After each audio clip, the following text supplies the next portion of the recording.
इसमें पिछले में जैसे हमने आपको कंपनी इन्फो ऑप्शन में कई चीज़ें बताई थी, जैसे सेट कंपनी इन्फो में जाते हैं।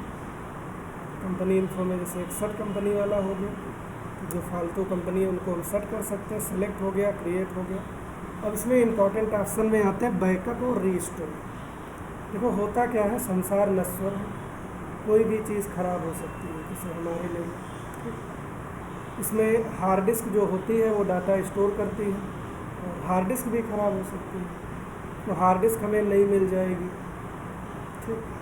कंप्यूटर भी नया मिल जाएगा, टैली भी हम दोबारा डाल लेंगे, लेकिन जो डाटा था हमारा वो दोबारा नहीं मिलेगा। और इन सब में सबसे ज़रूरी चीज़ होती है डाटा। तो यहाँ पे ज़्यादातर लोग करते क्या हैं, उसका बैकअप बना लेते हैं। तो बैकअप में दो चीज़ें देनी होती हैं, एक सोर्स, कहाँ से बैकअप बनाना है।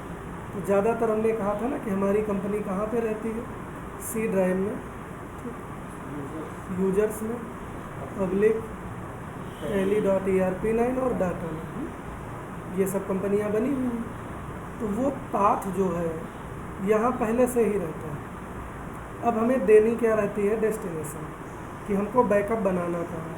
अब ज़्यादातर लोग पेन ड्राइव में बना लेते हैं, तो आप अपने कंप्यूटर में पेन ड्राइव लगा लो। बाकी हम तो आपको बता रहे हैं, आप कोई भी फोल्डर खोल लो जिसमें भी बैकअप बनाना चाहें, एड्रेस बार पे क्लिक करेंगे तो उसका ये पूरा पाथ आ रहा है। आप इसको यहाँ से राइट क्लिक करके कॉपी कर लें, और डेस्टिनेशन जो आपसे पूछता है, इंटर करके डेस्टिनेशन पे है।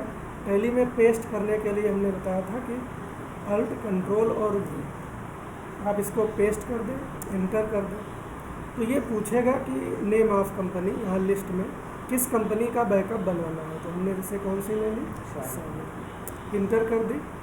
अब इसके बाद इंड ऑफ लिस्ट कर दें, क्योंकि नहीं तो एक ही जगह सब बैकअप कर देगा, तो पहले वाली ओवरराइट हो जाएंगी, लास्ट वाली बचेगी, और इसको एक्सेप्ट कराना। बैकअप के लिए और रिस्टोर के लिए कंपनी का सिलेक्ट होना ज़रूरी नहीं है। तो जिस फोल्डर में हमने बनाया था होमवर्क में, देखें आप यहाँ TBK समथिंग करके एक फाइल आ गई। अब यहाँ से खोलने का कोई मतलब नहीं, क्योंकि यहाँ से आपको ये कुछ दिखेगा नहीं, ना खुलेगा। इसका बेनिफिट कब है, बेनिफिट ये है कि मान लीजिए किसी ने कभी वो कंपनी सेलेक्ट की, सागर वाली, और उसको डिलीट कर दिया, मान लो अल्टर में गया और इसको Alt D कर दिया, यह गलती से डिलीट हो गया, ठीक। तो हमें डरने की ज़रूरत नहीं, क्योंकि हमने जो है इसका बैकअप जो है पहले से बना लिया था। अब बैकअप बना लिया था तो हम इसको वापस कैसे लाएंगे, इसके लिए हम दूसरा ऑप्शन यूज़ करेंगे, रीस्टोर। तो इसमें भी दो चीज़ें आती हैं, डेस्टिनेशन और सोर्स। इसमें डेस्टिनेशन दी रहेगी, क्योंकि लाना तो हमें यहीं पे है, देना क्या रहता है, सोर्स। तो अभी जैसे हमने तुरंत बैकअप किया था तो ये सोर्स भी दिया हुआ है, ना दिया होता तो हम बैक स्पेस प्रेस करते, फिर उसी फोल्डर में जाते, इसका एड्रेस फिर से कॉपी करते, और टैली में आते, और सोर्स में वो एड्रेस दोबारा पेस्ट करते। इसके बाद हमको ये नाम दिखता है, इसको हम सेलेक्ट कर लेंगे और एक्सेप्ट करा लेंगे, तो वो रीस्टोर हो जाएगी। अब अगर हम सेलेक्ट कंपनी की लिस्ट में जाएंगे तो हमको वो सागर प्राइवेट लिमिटेड फिर से नजर आने लगेगा। तो ये काम होता है बैकअप और रीस्टोर। बाकी आप टैली जो है बड़ी आसानी से डाउनलोड कर सकते हैं। इसके लिए आपको अपना ब्राउज़र खोलना है, ब्राउज़र में आपको गूगल खोल लेना है, और गूगल खोल लेने के बाद आपको यहाँ पे लिखना है फ्री tally.erp9, ये लिंक आने लगता है, ठीक। इसको आपको खोल लेना है, खोलते ही ये चीज़ आ जाएगी, tallysolution.com डाउनलोड, आप इस पर टिक करेंगे, ठीक। टिक करने के बाद इनका जो है पेज खुल जाएगा। उसमें दो बटन आएंगे, एक इंस्टॉल फ्रॉम सर्वर और एक डाउनलोड। अब अगर आप इंस्टॉल करते हैं,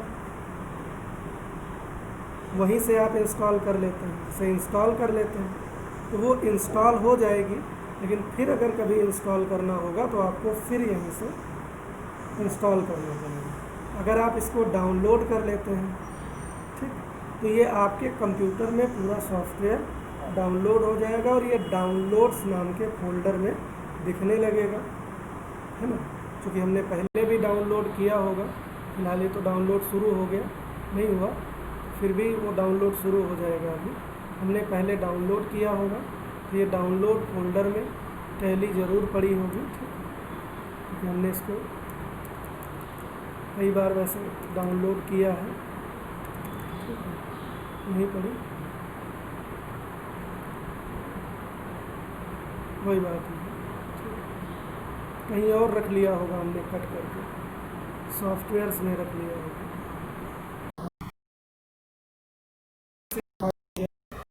डाउनलोड करने तो हमने कट करके डी ड्राइव में रखी है। आप इसे राइट क्लिक करेंगे, राइट क्लिक करने के बाद आप इसको अपने कंप्यूटर में ओपन करेंगे। ओपन करने के बाद ये पूछेगा तो इसको आप यस करेंगे। यस करने के बाद इसकी इंस्टॉल करने की विंडो खुलेगी, ठीक, वहाँ से आपको सिर्फ इसे इंस्टॉल कर लेना है बस, ठीक। फिर ये आपके कंप्यूटर में यहाँ से इंस्टॉल कर लेंगे तो पूरी इंस्टॉल हो जाएगी। उसके बाद उसका आइकन जो है, ठीक है, यहाँ डेस्कटॉप पे बन के आ जाएगा। फ़िलहाल हमने इंस्टॉल कर रखा है। आप जब चाहें बड़ी आसानी से इससे इसका प्रैक्टिकल कर सकते हैं। तो ये इसके इंस्टॉल करने का प्रोसेस होता है, ठीक है।